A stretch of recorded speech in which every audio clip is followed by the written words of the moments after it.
The housing market is a hot mess. Median home sale prices touched a record high of $439,716 in May. That's a shocking 5.1% year-on-year increase. High prices persist even as home sales touch a near record low, falling 1.7% month-over-month in May and 2.9% year-over-year.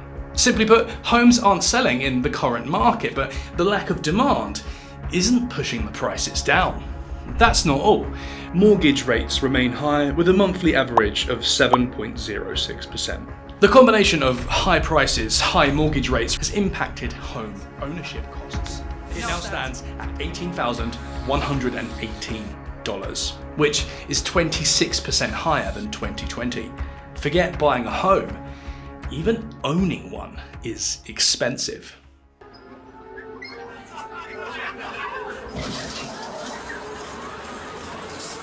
A few moments later.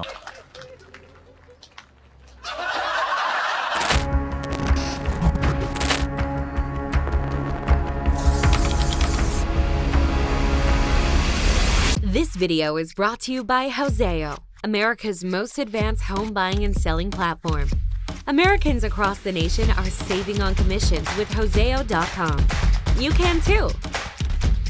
Check out Houzeo.com on the web or the Houzeo mobile app. Is the market cooling down? Yes, marginally. 1. Home sales fell to a record low, dropping 2.9% year over year. Only 2 months were worse in the last decade.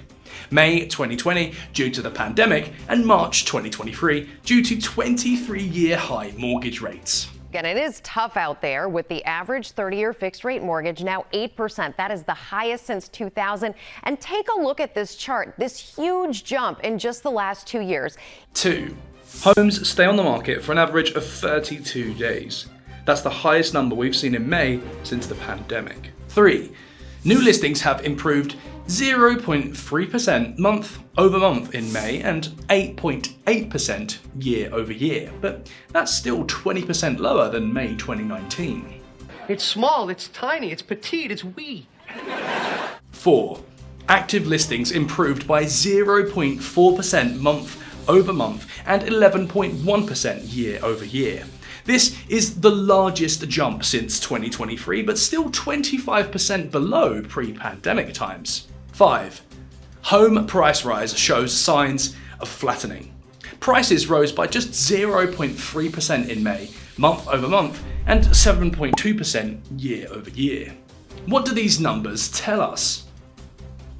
Fewer homes are selling as buyers withdraw from the market. The buyers that remain have more negotiating power, and according to Redfin agents, buyers will only pay a premium price for move-in ready homes in popular neighborhoods. What's the deadlock?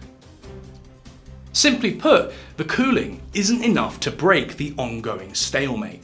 Most homeowners are locked into mortgages with lower interest rates. And that's because many sellers are staying on the sidelines, thanks to what economists are calling the lock-in effect. That's when homeowners are unwilling to sell and give up their ultra-low mortgage rates they locked in a few years back.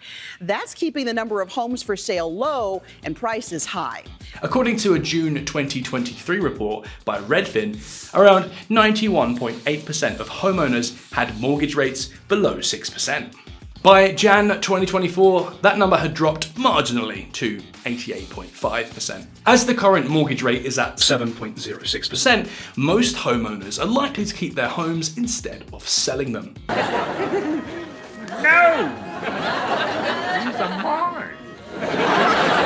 Buyers are intimidated by high mortgage rates and home prices. A Fannie Mae report suggests rates will remain somewhere around 7% by the end of the year. NAR predicts 6.8%, Mortgage Bankers Association says 6.5%, and Wells Fargo says 6.79%.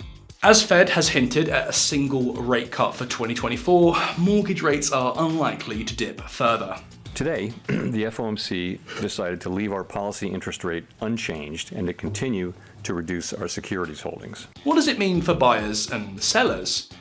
things have started to tip in buyers' favour. Listing prices have dropped significantly in Indianapolis by 48%, Tampa by 45.2%, Denver by 44.8%. If you're a home seller, you still have an opportunity to sell at a good price.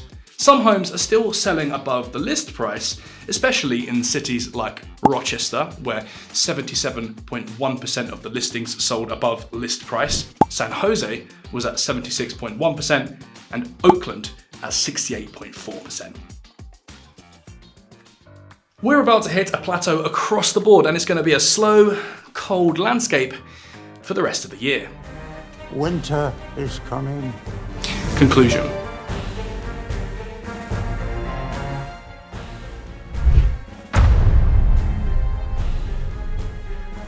That's it for now. Don't forget to like, share, and subscribe.